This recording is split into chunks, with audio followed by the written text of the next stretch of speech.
We are absolutely connected. It's like, there's no question about it to me.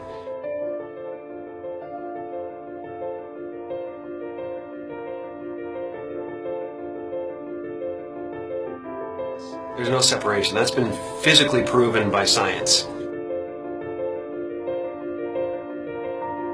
I think everybody's looking for something that they already have. I think the reason that we don't notice it is because we are so distracted by the human levels of our experience. You might not actually be what you think you are. The fact that we're already enlightened, we're already complete, and it's just realizing that you're complete. So everything we do to each other, or everything we see in each other, is us seeing ourselves. And yet the one thing that remains is this feeling of existence. I'm not a human being that has consciousness. I'm consciousness that is shaped into a human being. All of us are energy. A human being is a very complex pattern of energy. I always have been that energy, and I always will be that energy. I know this conceptually. Why don't we feel it? And just like an ocean is water in motion, we can call a certain part of that ocean a wave, but it gives us the illusion that the wave is a separate entity in the ocean. But a wave is not in the ocean, a wave is the ocean. And similarly, we might not be waves. Maybe we're the ocean. Maybe all of us are energy, and we can realize that directly. All suffering is based on the illusory separation that there's an individual in the environment, that there's a person that has to survive, that this specific collection of 1,000 trillion atoms has to hold itself together. But if I realize directly that I am energy, and I realize that the body and the mind are a temporary manifestation of that energy, then I can fully accept the death of the body and mind as something that does not happen to me, because I was always energy and I always will be.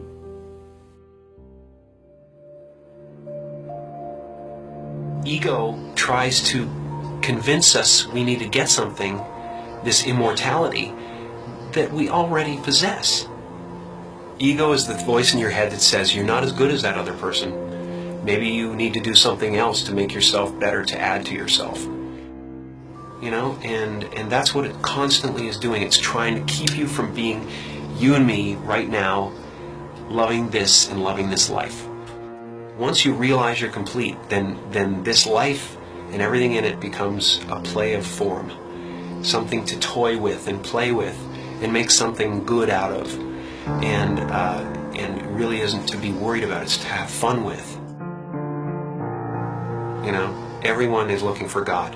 And everyone is God. And that everyone is it. It's just now, what do you want to do? And once you realize that, then there's nothing you need. It's just play. You know, nothing you do is going to add anything to you. Right. And nothing you do is going to take anything away from you. So there really is nothing to do except play. And so the only moment that mattered to us was right now. I think this experience is so important and powerful that every religious tradition at its core has been trying to convince us of its importance. And if it's true, if the true end of all human psychological suffering is actually possible, it is the most important thing science could be studying. Maybe it's possible that within our lifetimes we could actually eradicate human suffering. And what would the world look like then if every single one of us felt complete, felt whole, and felt interconnected? When you let go of individual survival, all of your priorities change because you actually see the entire world as your body. You see the suffering of others as your own suffering, and you want to help. Maybe the one thing that keeps us from actually solving all of the other problems in the world is this persistent, flawed thought that we are separate from the world. And maybe it's time we change our minds.